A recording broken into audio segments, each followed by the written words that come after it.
Shalom, une des qualités, ou on pourrait même dire la qualité fondamentale de l'être en général et du juif en particulier, la qualité fondamentale de la vie de l'être humain et du juif, la qualité fondamentale de toute la Torah, c'est quoi?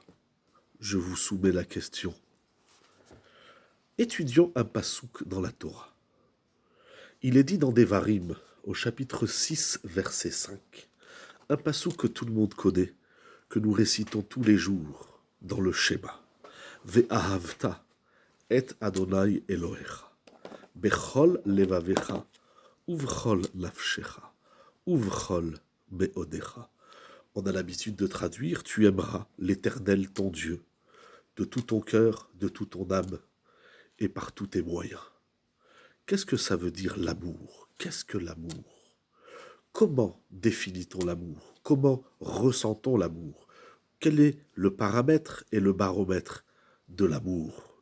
Ici, de l'amour d'Akadosh Baruch Hu, mais qu'on retrouve dans l'amour du prochain, dans l'amour du couple, dans l'amour du converti, chaque fois qu'il est dit la notion de l'amour dans la Torah. Qu'est-ce que ça veut dire aimer? Il nous dit le Sforno, sur place Rabbeinu Ovadia de Sforno. Je vais le lire avec vous. Chaque mot est une perle. Tismach, qu'est-ce que ça veut dire ve'ahavta? Tismach, tu te réjouiras. La'asot davar, d'agir, de faire ce qu'il y est à faire. De faire la chose, chez Itav be'enav, qui va plaire et fera du bien à Akadosh Baruch Hu. Ka'asher tavin, c'est lorsque tu comprendras, chez En tachlit nichbad kazé, qu'il n'y a pas d'objectif plus noble que celui-ci. L'amour, c'est faire plaisir à l'autre. Ce n'est pas suffisant, nous dit le Sforno. L'amour, ce n'est pas seulement faire ce qui est bon aux yeux ici d'Akadosh Baruch Hu et de tout autre soit-il.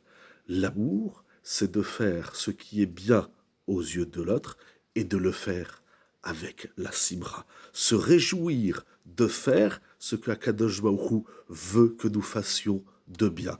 Et c'est également de comprendre qu'il n'y a pas plus noble objectif que cela, de faire plaisir à l'autre avec le sourire. Ça marche dans notre rapport avec Dieu, dans notre rapport dans le couple, dans notre rapport avec les enfants, avec tout le monde.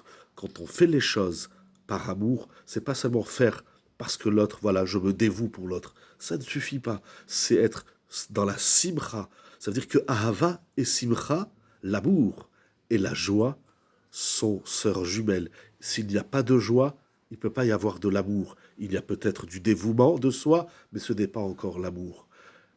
Voilà pour notre premier exercice sur le thème Be'ezrat Hashem que nous poursuivrons à développer dans ces courtes vidéos sur la simcha. Beaucoup de joie dans votre vie et dans la vie de tout un chacun Be'ezrat Hashem.